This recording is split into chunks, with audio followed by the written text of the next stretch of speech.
SummerSlam 2004 is in some ways the black sheep of the SummerSlam family. It's rarely brought up by WWE historians for a number of reasons, mostly the weird reactions of a super duper smarky crowd, but also its main event, which WWE will never refer to in any video package or interview ever again, because it featured Chris Benoit. Also, it had Triple H versus Eugene. PR-wise, it's a total nightmare of a show, and though it wasn't a terrible night of wrestling, it's an easy night to forget, and WWE aren't too bothered about that. I'm Plumpy from WhatCulture.com, and here are 10 fascinating facts about SummerSlam 2004. Number 10, it was the birth of Bizarro Land. WWE have a few lines in their back pocket ready whenever the majority of fans go against the grain and boo the wrong person. Remember when Jim Ross said that traditional fans at WrestleMania 22 were the ones booing John Cena? Or every Raw after Mania where WWE blamed the rowdy international fans? Well, the fans in Toronto are more well known for cheering wrong during the Rock-Hogan match at WrestleMania 18. Their reactions towards the performance at SummerSlam 2004 prompted Jerry Lawler to openly declare Toronto Bizarro Land, which later became company parlance for any place that boos John Cena and Roman Reigns. On this show, established babyfaces like Eugene and Edge, in his home province of Ontario no less, took the brunt of the negative response, while cool heel Randy Orton basked in the positive vibes of his championship win.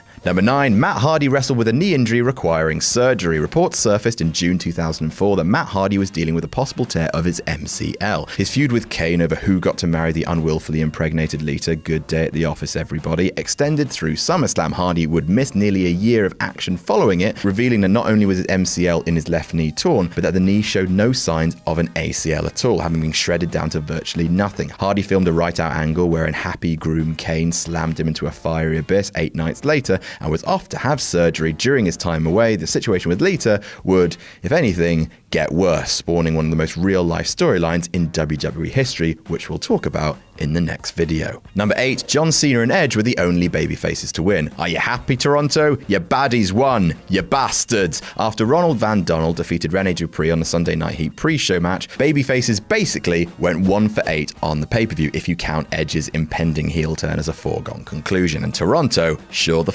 did, booing Edge like he just spoiled the Game of Thrones finale. The only heels that lost were Batista, not part of the fall in the IC title triple threat, and Booker T, who was pinned by Cena in the first match of a best-of-5 series for the United States title. So technically, Cena was the only babyface on the show that scored a pinfall on an actual heel. Number 7, Edge became the second man to retain the IC title at SummerSlam. To put this in better perspective, SummerSlam 2004 was the 17th SummerSlam. I've done 17 of these lists. Holy shit! During the first 16 events, only one man had successfully defended the Intercontinental belt, Shawn Michaels. Michaels retained the gold over Mr. Perfect in 1993 by countout, and Razor Ramon in 1995 by ladder match. In 2 years, the belt wasn't defended. Ahmed Johnson was injured in 1996 and Christian wasn't used in 2003. That makes Edge the first man since Shawn Michaels in 1995 and only the second person overall to retain the Intercontinental belt at SummerSlam in an actual match by pinning Chris Jericho in the triple threat. That made him the first Intercontinental champion in 17 SummerSlams to retain the belt. Not only that, but by pinning Jericho in the triple threat, that made him the first Intercontinental champion in all 17 SummerSlams to retain the belt by pinfall or submission. Now boo him, Toronto.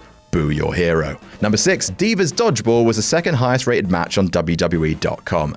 The 2004 Diva Search, bringer of such profound TV moments as selling ice cream cones in as seductive a manner as possible, and let's have the divas swear at each other while the censor can't find the button in time. The entire months-long train wreck was something that even a guest appearance by The Rock couldn't save. As part of the SummerSlam telecast, the remaining competitors took part in a dodgeball game against established WWE divas, including Stacy Keibler, Jazz, and Victoria. The match was a shoot, and the veteran actual wrestlers got their clocks cleaned in a move that actually gave the whole division giant backstage heat. Incredibly, in a WWE.com poll asking fans what their favorite match at SummerSlam was, because we don't deserve nice things, more than 22% picked Divas Dodgeball, second only to Chris Benoit and Randy Orton's main event. Well done, everybody. Number 5, JBL claims Taker offered to put him over clean. JBL's WWE Championship reign became a notable addition to the lineage of the belt out of sheer bloody stubbornness. He held the belt for a baffling 281 days, despite most of his main events actually being quite crap in ring, and things didn't exactly get off to a promising start in 2004. Despite being a perfectly contemptible villain with the ability to cut an excellent heat magnet promo, at the time he was still seen as Bradshaw, the brawler from the APA. Factor in his goose-stepping incident in Germany and the fact he ended ended the championship reign of the beloved Eddie Guerrero, and the pseudo-smartened-up audience felt like he was a crummy champion. Undertaker was a close friend of JBL, so much so that he served as groomsman at JBL's wedding the next year in 2005. According to the wrestling god, Undertaker had volunteered to lose cleanly to him at SummerSlam, presumably to give JBL a credible victory. JBL actually refused, believing he needed to remain as much of a cowardly chicken shit heel as possible, and felt that winning big matches would temper the fans' disgust. Number 4, a fan nearly ruined the limo spot. The Undertaker ended up losing by disqualification, giving JBL a cheap win and prolonging the feud. A DQ finish at SummerSlam though, for a world title though. Come on, guy. As a way to end the match with something the fans might actually like, an irate Undertaker chokeslammed JBL through the roof of his limousine, which had been rigged so that the roof would break away and JBL would land on a crash pad in the seating area inside. Sometime before the spot, one of the fans, a dickhead, jumped the guardrail and climbed onto the limo's roof in a public display of dickheadity.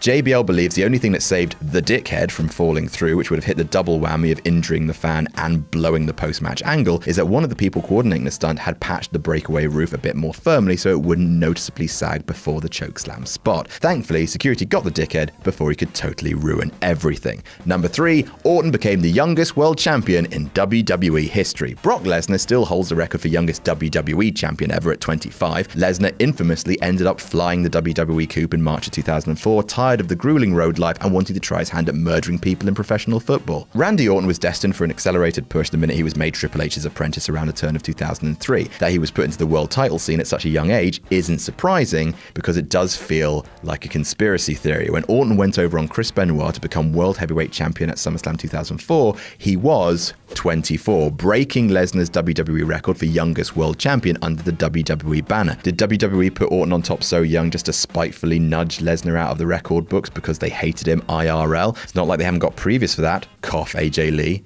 Cough demolition. Number 2, it was the only world heavyweight title change at SummerSlam for 5 years, as the world heavyweight title does not share lineage with the WCW championship despite being virtually the same physical belt. Orton's victory over Benoit marks the first world heavyweight title change at SummerSlam ever. In the 11 SummerSlams where the belt was on the line, it would only change hands 3 times, and it wouldn't happen again until 2009. CM Punk defeating Jeff Hardy in a TLC match at the 2009 show marked only the second world heavyweight title change, ending a streak of 4 straight SummerSlams where the champion held onto their belt. The other change took place in 2011 when Orton toppled Christian. Thus, Orton's the only man to have captured that belt twice at SummerSlam. And number 1, Orton's reign was never meant to last. Orton's sudden babyface turn, spurred by an envious Triple H kicking him out of Evolution, was a bit of a flop. The cool, confident heel Orton that amassed a considerable fan following morphed into a predictable, glad-handing babyface in the grand WWE tradition of "we suck at making babyfaces." Orton's reign ended after 4 weeks, and the perception is that his poor performance as good guy led to him dropping the strap. In reality, WWE never intended for Orton to hold the belt past Unforgiven in September. They wanted to build the chase to WrestleMania 21 with Orton getting his revenge on Triple H and regaining the gold there.